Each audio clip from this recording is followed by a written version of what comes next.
Innal hamdalillah nahmaduhu wa nasta'inuhu wa nastaghfiruh wa na'udzu billahi min shururi anfusina wa min sayyiati a'malina. May yahdihillahu fala mudilla lahu wa may yudlil falan tajida lahu waliyan mursyida. Asyhadu an la ilaha illallah wahdahu la syarika lah wa asyhadu anna Muhammadan abduhu wa rasuluh. Allahumma salli ala Muhammad wa ala alihi wa sahbihi ajma'in, amma ba'du. Faqala Rasulullah sallallahu alaihi wasallam, idza kunta fi salatika fasalli salatan muwaddi' wa la takallam bi kalamin ta'tadiru minhu godan wa ajma'il ya'sa mimma fi yadayin nas. Hadirin ikhwatu iman, jamaah salat Jumat yang dimuliakan Allah Subhanahu wa taala.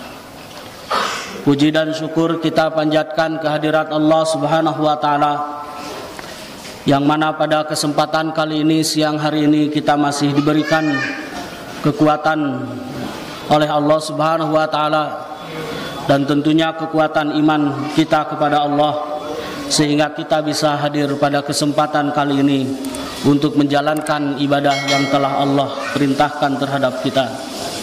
Semoga Allah Subhanahu wa taala membimbing dan memberikan hidayah kepada kita, dan semoga berkumpulnya kita pada kesempatan kali ini menjadi wasilah turunnya maghfirah, ampunan dari Allah Subhanahu wa taala. Jamaah salat Jumat yang dimuliakan Allah Subhanahu wa taala, disebutkan di dalam kitab Musnad Imam Ahmad rahimahullah dan dalam Sunan Ibnu Majah dari hadis Abu Ayyub Al-Ansari.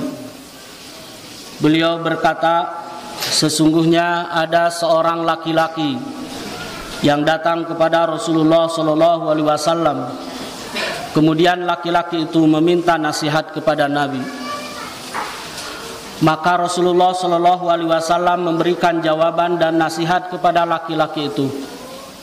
Beliau menyatakan, idza qumta fi salatika fasalli salata muwaddi'.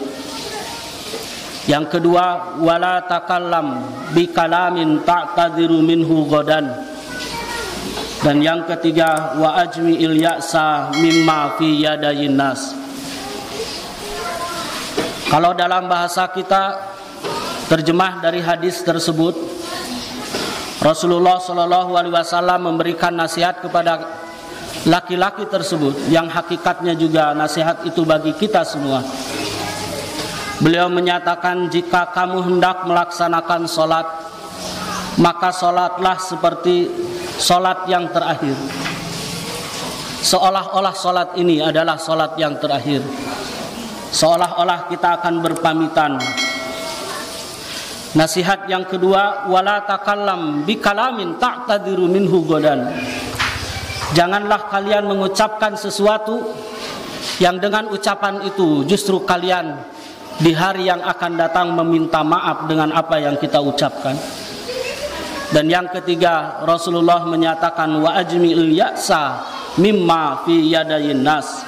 Dan berputus asalah terhadap apa yang ada di dalam tangan manusia. Nasihat yang pertama tentu adalah berkaitan dengan sholat kita. Rasulullah menyatakan, sholatlah kalian seolah-olah sholat ini adalah sholat yang terakhir bagi kita. Bayangkan oleh kita jika sholat ini adalah sholat terakhir kita. Bayangkan oleh kita jika Jumat ini adalah Jumat terakhir bagi kita. Dan bayangkan oleh kita jika ibadah ini adalah ibadah yang terakhir bagi kita. Maka tentu jika kita sudah tahu bahwa ini adalah hari terakhir bagi kita, maka apa yang akan kita lakukan? Tentu kita akan berusaha semaksimal mungkin dengan berbagai ibadah dalam mendekatkan diri kita kepada Allah Subhanahu wa taala, karena yakin hari ini adalah hari terakhir bagi kita. Karena yakin salat ini adalah salat terakhir bagi kita, dan karena yakin bahwa Jumat ini adalah Jumat terakhir bagi kita. Hadirin ikhwati iman yang dimuliakan Allah Subhanahu wa taala, maka secara umum Rasulullah sallallahu alaihi wasallam memberikan gambaran terhadap kita bahwa ibadahlah yang terbaik yang akan kita lakukan. Ibadahlah yang penuh dengan keikhlasan kepada Allah Subhanahu wa taala, karena kita meyakini ibadah ini adalah ibadah terakhir bagi kita. Makanya Nabi menyatakan, idza kumta fi salatika fasalli salatan muwaddi'. Jika kamu hendak melakukan salat, yakini salat ini adalah salat terakhir bagi kita. Jamaah yang dimuliakan Allah Subhanahu wa taala, namun sayang seribu sayang, banyak orang yang meninggalkan kualitas salatnya. Melakukan salat tapi jauh daripada nilai-nilai daripada salat itu sendiri. Tidak tanha anil fahsya'i wal munkar. Bahkan ada juga yang mereka mampu meninggalkan ibadah salat, kualitas salatnya diturunkan, kualitas salatnya dikurangi. Makanya Salman Al-Farisi pernah menyatakan, as-salatu mikyan. Salat itu bagaikan timbangan, salat itu bagaikan takaran. Faman ufiyalah. Siapa yang menyempurnakan salat, ufiyalah. Pasti Allah akan memberikan kesempurnaan dalam hidupnya. Yakini itu, Pak. Jika kita menyempurnakan salat, ufiyalah, jaminan dari Allah, Allah akan sempurnakan kehidupannya. Waman taffafa, siapa yang mengurangi salatnya, faqad alimtum ma qadallahu azza wa jalla fil mutaffifin. Sebagaimana yang kalian tahu bahwa bagaimana akibat orang-orang yang mengurangi takaran yang terdapat dalam Quran surat Al-Mutaffifin. Wailul lil mutaffifin. Celaka bagi orang-orang yang mengurangi takaran. Neraka wail bagi orang-orang tersebut. Hadirin ikhwati iman yang dimuliakan Allah Subhanahu wa taala, mengurangi takaran dalam kehidupan, maka Allah menyatakan wailul lil mutaffifin, neraka wail bagi orang tersebut. Bagaimana jika mengurangi kualitas salat? Hadirin ikhwati iman yang dimuliakan Allah Subhanahu wa taala, yakini bahwa jika kita menyempurnakan salat kita, ufiyalah, pasti Allah akan sempurnakan hidup kita. Muadzin menyatakan hayya 'alas shalah, hayya 'alas shalah. Mari kita menjalankan salat, mendirikan salat. Kadituna naon? Hayya 'alal falah. Mari menuju kemenangan, mari menuju kebahagiaan. Logikanya kalau kita ingin menang dan bahagia di dalam kehidupan kita, lakukanlah, dirikanlah salat. Bagaimana kita akan mendapatkan kemenangan? Bagi orang-orang Islam yang ingin mendapatkan kejayaan Islam sebagaimana yang pernah dilakukan oleh Rasulullah SAW dan para sahabat, selama orang-orang Islam masih meninggalkan salat dan cuek terhadap salatnya, jangan harap kejayaan akan ada. Karena dalam azan kita, hayya 'alas shalah, kadituna hayya 'alal falah. Dua ungkapan yang selalu bersanding. Jika kita ingin kejayaan, jika kita ingin kemenangan, lakukanlah salat dengan sebaik-baiknya. Barakallahu li wa lakum. Alhamdulillahilladzi hadana li hada wa ma kunna linahtadiya laula an hadanallah. Asyhadu an la ilaha illallah wahdahu la syarikalah wa asyhadu anna Muhammadan abduhu wa rasuluh. Amma ba'du. Hadirin ikhwati iman, jamaah yang dimuliakan Allah Subhanahu wa taala. Nasihat yang kedua yang disampaikan oleh Rasulullah sallallahu alaihi wasallam, la takallam bi kalamin ta'tadiru minhu godan. Janganlah mengatakan sesuatu perkataan yang membuatmu meminta maaf dengan apa yang kita ungkapkan.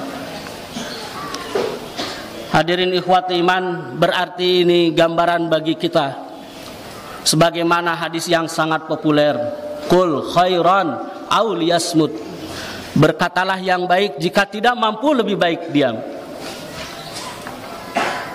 Jangan pernah kita menyatakan sesuatu yang suatu saat justru kita akan meminta maaf dengan apa yang kita ungkapkan, dengan apa yang kita utarakan. Makanya Nabi, la takallam bi kalamin ta'tadiru minhu godan. Dewasa ini orang sudah banyak yang tidak bisa menjaga lidah dan lisannya. menyatakan A, menyatakan B. Ketika ditanya benar nggak Anda menyatakan seperti itu? Tidak. Makanya Al-Ghazali menyatakan ada yang disebut dengan bahaya lisan, bencana lisan. Di antaranya beliau menyatakan bahaya lisan dan bencana lisan itu adalah satu, menyatakan sesuatu yang tidak penting bagi dirinya. Yang kedua, Al-Ghazali menyatakan dalam kitab Ihya Ulumuddin, dia menyatakan di antaranya Anda berlebihan di dalam berbicara. Kita dapat berita dari seseorang, padahal berita itu yang harus disampaikan, yang ia sampaikan adalah beritanya A. Kita menyampaikan ke orang lain B, bahkan C, kadituna D gitu. Padahal beritanya A gitu. Ketika kita tabayun, benar nggak Anda berbicara seperti itu? Oh maaf, bukan itu maksud saya. Akhirnya dia di hadapan media menyatakan, mohon maaf atas kehilapan saya menyatakan ini bukan bermaksud A, B, C adalah. Makanya Nabi menyatakan, wala takallam bikalamin ta'tadiru minhu godan. Kade omat. Jangan pernah kita menyatakan sesuatu yang suatu saat nanti Anda justru malah meminta maaf dengan apa yang kita ungkapkan. Muntah apal berita nama mening cicing gitu. Jangan pernah kita menyatakan sesuatu yang kita tidak tahu ilmunya dan beritanya. Hadirin ikhwati iman yang dimuliakan Allah Subhanahu wa taala, ini telah hilang di tengah-tengah masyarakat kita. Kadituna tengah gosip, ngagibah, memfitnah ke sana. Ini bahaya. Dan yang terakhir, Rasulullah sallallahu alaihi wasallam menyatakan dalam nasihatnya, wa ajmi'il ya'sa mimma fi yadayin nas. Berputus asalah terhadap apa yang dimiliki oleh manusia. Yang dimaksud adalah tentu kita jangan pernah berharap banyak terhadap orang lain, terhadap manusia. Berharaplah kepada Allah Subhanahu wa taala. Yang kedua dari hadis ini pengajaran bagi kita, kita harus punya sifat qanaah, menerima apa yang telah Allah berikan terhadap kita, dan tentunya jangan menyalahkan terhadap Allah. Hadirin ikhwati iman yang dimuliakan Allah Subhanahu wa taala, itulah 3 nasihat yang disampaikan Rasulullah kepada para sahabat, yang hakikatnya nasihat itu bagi kita semua. Semoga Allah Subhanahu wa taala selalu memberikan hidayah dan taufik kepada kita, dan semoga Allah Subhanahu wa taala menerima amal ibadah kita dan mengampuni dosa-dosa dan khilaf kita, mengampuni dosa ibu bapa kita, baik yang masih ada ataupun yang telah tiada. Rabbana hablana min azwajina wa dzurriyyatina qurrata a'yun waj'alna lil muttaqina imama. Rabbana atina fid dunya hasanah wa fil akhirati hasanah wa qina adzabannar. Walhamdulillahi rabbil alamin. Wassalamu alaikum warahmatullahi wabarakatuh.